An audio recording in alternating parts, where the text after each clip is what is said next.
ప్రతి సంవత్సరం మా కమిటీ కుర్రోళ్ళు బాగా పనిచేస్తున్నారు. ఇక్కడ ఏ ఇబ్బందులు రాకుండా చూసుకుంటున్నారు. ఒకరికొకరికి బాగా అన్ని తెలియజేసుకుంటున్నారు.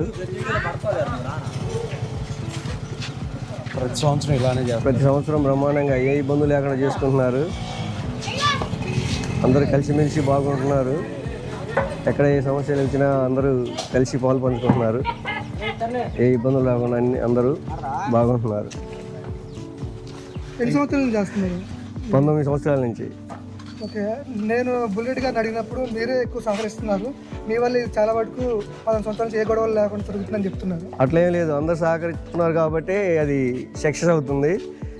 కాకపోతే ఒక మాట అనేది మాత్రం బాగుంటారు. అది మాత్రం నెంబర్ 1. ఆ విషయంలో మాత్రం మన వాళ్ళు బాగా సహకరిస్తారు. నేను నాకున్న అనుభవం ప్రకారం అయితే ఈ కాలనీలో మీ యొక్క బొమ్మ దగ్గరే ఎక్కువ గొడవలు జరగకుండా అందరు చదువుకున్న వాళ్ళు పిల్లలు సహకరించి ప్రశాంతంగా జరిగేలాగా వాతావరణం క్రియేట్ చేశారంట.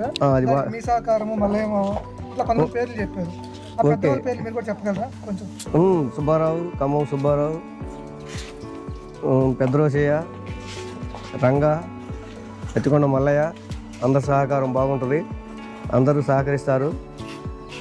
అన్ని విషయాలు సక్సెస్ చేయడానికి అందరూ ముందుంటారు. ఇలాగే జరగాలని కోరుకుంటున్నారు. ప్రతి సంవత్సరం ఎప్పటికీ ఇలానే అందరూ కలిసి మంచి పనులు చేసుకుంటూ అందరూ మంచి పనుల్లో నిమగ్నమై బాగుంటారు. ఈ పిల్లలకి మీ ప్రోత్సాహం ఇలాగే ఉంటుంది? ఎప్పటికీ అంతే ఉంటుంది. ఒకరొకరు అందరం బాగానే కలిసి ఎప్పటికీ బాగుంటాం. గణేషుని నమ్ముకొని ప్రతి సంవత్సరం అందరూ బ్రహ్మాండంగా చేస్తున్నారు. వాళ్ళ భవిష్యత్తు గురించి కూడా గణేష్ మంచి బాట వేస్తాడు.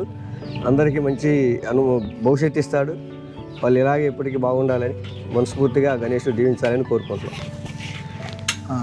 చెప్పు చింటూ, ఈ సంవత్సరం నీకు వినాయక చవితి ఎలా అనిపించింది? చాలా బాగా జరిగింది. నీకు ఈ రోడ్లో మన 8వ లైన్లో మంచి డ్యాన్స్ కానీ ఏదైనా కానీ అసలు దానివల్ల ఎలా సాధ్యమైంది? అది సాధ్యం అంటే వినాయకుడు ఏమన్నాడు నన్ను, ఇక్కడికి వచ్చి దండం పెట్టుకున్నప్పుడు ఈరోజు నువ్వు ఉండాలని చెప్పాడు. అందుకే ఆ రోజు వైజాగ్ నుంచి ఏం తెచ్చుకోలేదు, ఏమీ లేదు. చాలా మంది వాసన చూసారు దగ్గరకు వచ్చి, ఎందుకో నాకు తెలియలేదు. ఏంట్రా ఇది అలా అయిపోయింది. ఇంకేమన్నా ఇంకా అదే మీకు 19వ సంవత్సరం ఎలా అనిపించింది? మీకు 19వ సంవత్సరం చాలా బాగా అనిపించింది. మీ హ్యాపీయెస్ట్ మూమెంట్ ఏంది? హ్యాపీయెస్ట్ మూమెంట్ డాన్స్ అంట, ఓన్లీ డాన్స్. ఇంకా ఆ రోజు నాకు డౌట్ ఉందండి. చెప్పండి. ఆ రోజు డాన్స్ బేబీ డాన్స్ రోజు స్టేజ్ వెనక్కి వెళ్ళిపోయారు. డాన్స్ బేబీ డాన్స్ రోజు స్టేజ్ వెనక్కి వెళ్ళావు నువ్వు. 2 నిమిషాలు హడావుడి చేసి వచ్చావు, ఇంకా ఎగురుతున్నావు. రీజన్ ఏంటి? రీజన్ ఏం లేదండి. 130, 135 అదే అలాంటిది ఏం లేదండి. 130 అంటే అందరూ 130 అంటున్నారు. 130 అంటే తలకాయ మీద పడింది, వాడి మీద అలాంటి కామన్ అవన్నీ జరుగుతాం. నేను కాదు నువ్వు చెప్పు. 130 అంటే అది ఏం లేదండి. ఒకప్పుడు 130 అంటే కొద్దిగా పేరు ఉండేది నాది, దానికోసం 130 అని పిలిచారు. అర్థమవుతుంది. ఓకే, ఇంకా వేరే వాళ్ళని ఇంటర్వ్యూ చేస్తాను. Thank you. నమస్కారం అండి. బుల్లి గణపతి 19వ వార్షికోత్సవం చాలా విజయవంతంగా పూర్తి చేశాము. దీనికి సహకరించిన ప్రతి ఒక్కరికి పేరు పేరున నమస్కారాలు తెలియజేస్తున్నాం.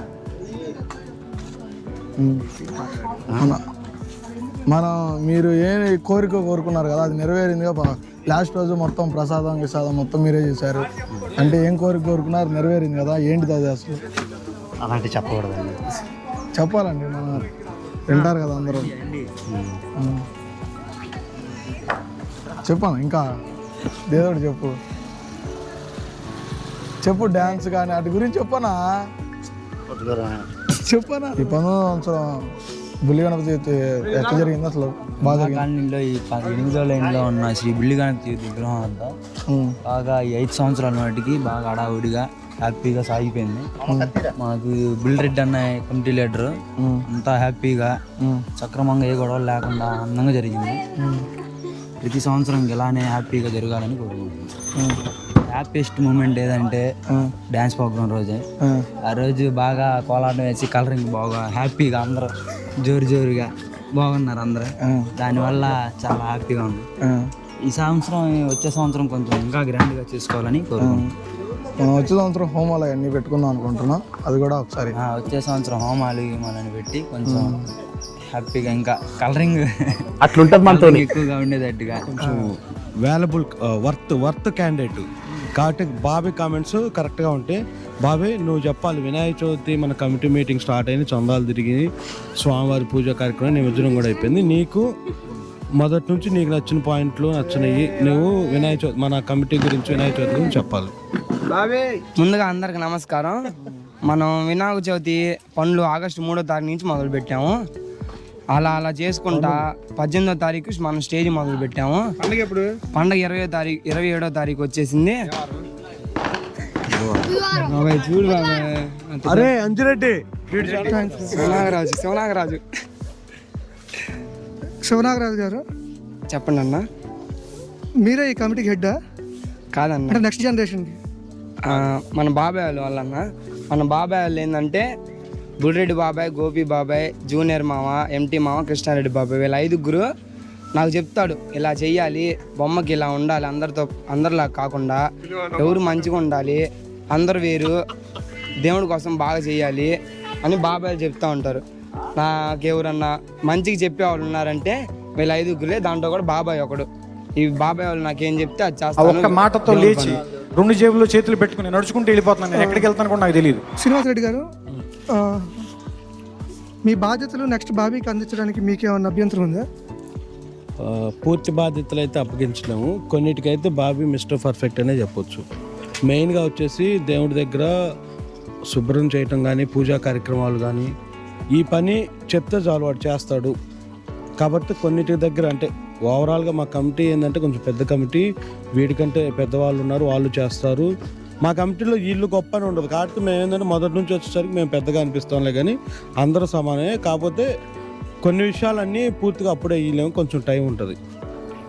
ఇక్కడ పిల్లలందరూ చెప్పే విషయం ఏంటంటే ఏదైనా ఒక పని చెప్పినప్పుడు ముందుగా మా మనిషి వచ్చి మళ్ళీ అడిగేంత వరకు వెయిట్ చేయకుండా ఇనిషియేట్ తీసుకొని బాబీ గారు చేస్తున్నారంట ఆ పని.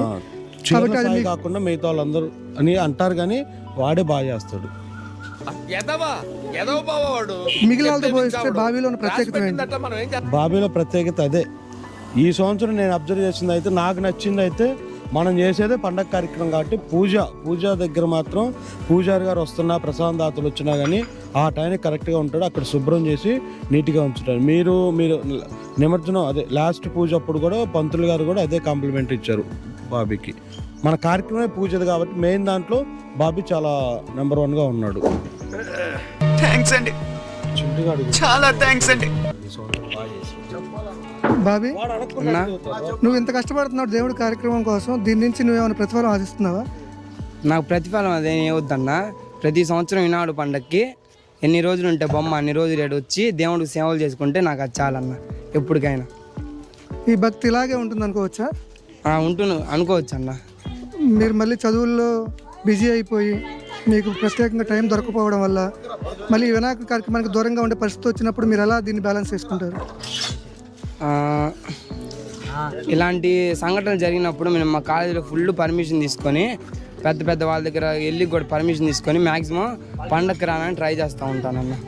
ఇక్కడ మేము ప్రత్యేకంగా అబ్జర్వ్ చేసిన విషయం ఏంటంటే పిల్లల్లో మీకు ఎనలేని ఫాలోయింగ్ ఉంది. క్రేజ్, సింపుల్గా చెప్పాలంటే క్రేజ్. మిమ్మల్ని ఒక ఐడియల్గా, ఒక హీరోలాగా చూస్తున్నారు. ఆ లెవెల్కి మీరు ఎదగడానికి మీరు పాటించిన నియమాలు ఏంటి?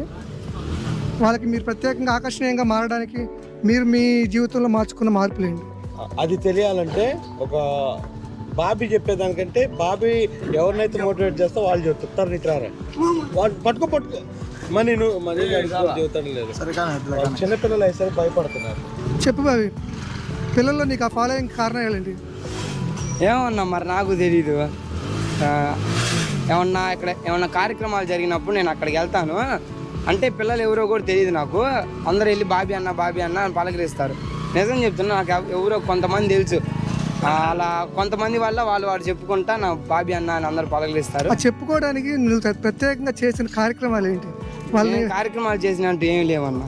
ఓకే, అది న్యాచురల్గా ఏర్పడిన ఫాలోయింగ్. న్యాచురల్గా. ఈ సంవత్సరం 2025 సంవత్సరం మీ వినాయక చవితి అద్భుతంగా జరగడానికి బాబీతో పాటు ఇంకొక వ్యక్తి కూడా కారణం అని చెప్తున్నారు ఇక్కడ ప్రజలు. ఆ వ్యక్తి గురించి చెప్పగలరా? ఆ వ్యక్తి ఇక్కడే ఉంటే పిలిపించగలరా? అద్భుతంగా అనేది నేను నిమజ్జనం వరకే అని చెప్పగలను. నిమజ్జనం టైంలో అయితే కాదు. అది ఎవరో కాదు, మా చింటూనే. ఈ సంవత్సరం గట్టిగా నిలబడి చందాలు తిరగటం కానీ, పనులు చేయటం కానీ, కుర్రల చేత చేయించడం కానీ బాగా చేశాడు. ఇట్లానే ప్రతి సంవత్సరం చేయాలనుకుంటున్నాను. మెయిన్ బాబీ ఈ సంవత్సరం అయితే మెయిన్ రోలు బాబీ అని చింటూ చేశారు. కాకపోతే నిమజ్జనం అప్పుడు ఎందుకో చింటూలు చాలా ఎనర్జీ వచ్చింది. మరి స్వామివారు వెళ్ళిపోతున్నారనో లేకపోతే మధ్యలో అతను బయటికి వెళ్ళి వచ్చాడు దానివల్ల ఎనర్జీ వచ్చిందో కానీ మొత్తానికి వీళ్ళిద్దరే మెయిన్ కారణం. ఒకసారి చింటూ గారు మాట్లాడతారా? సార్ మీరు మరీ ఎక్కువ పడేస్తారు సార్. చెప్పన్నా. చింటూ గారు, మీరు కొన్ని సందర్భాల్లో మీకున్న ఎనర్జీ కంటే కూడా 2-3 రెట్లు ఒక్కసారిగా చూపిస్తున్నారు. అంత సడన్గా మీకు ఆ ఎనర్జీ ఎక్కడి నుంచి వస్తుంది? దాని వెనకాల అది 2 సార్లు వచ్చింది. లడ్డు వేలంపాట రోజు, నిమజ్జనం రోజు వచ్చింది. అప్పుడు మీరు తీసుకున్న పానీయాలు కానీ ఆహార పదార్థాలు కానీ మా పిల్లలకు కూడా సజెస్ట్ చేస్తారా? ప్రసాదం అన్న, దేవుడి ప్రసాదం. దేవుడి ప్రసాదం. దేవుడి ప్రసాదాలు ఇంకేమైనా కలిపారా? అలాంటిదే ఉంటుంది అన్న. దేవుడి ప్రసాదమే. పూజ చేయించాడు. మీరు విరాళాలు సేకరించిన దగ్గర నుంచి అలా ఏం లేదు, కొంచెం దైవభక్తిలో మునిగిపోయి అలా వచ్చాడు. అపారమైన దైవభక్తి కారణాలు ఏంటి? అవి చెప్పలేం, కొన్నిటి కారణాలు మీరు అడగకూడదు. కెమెరా ఆఫీస్ చేసిన తర్వాత కావాలంటే చూపిస్తాడు.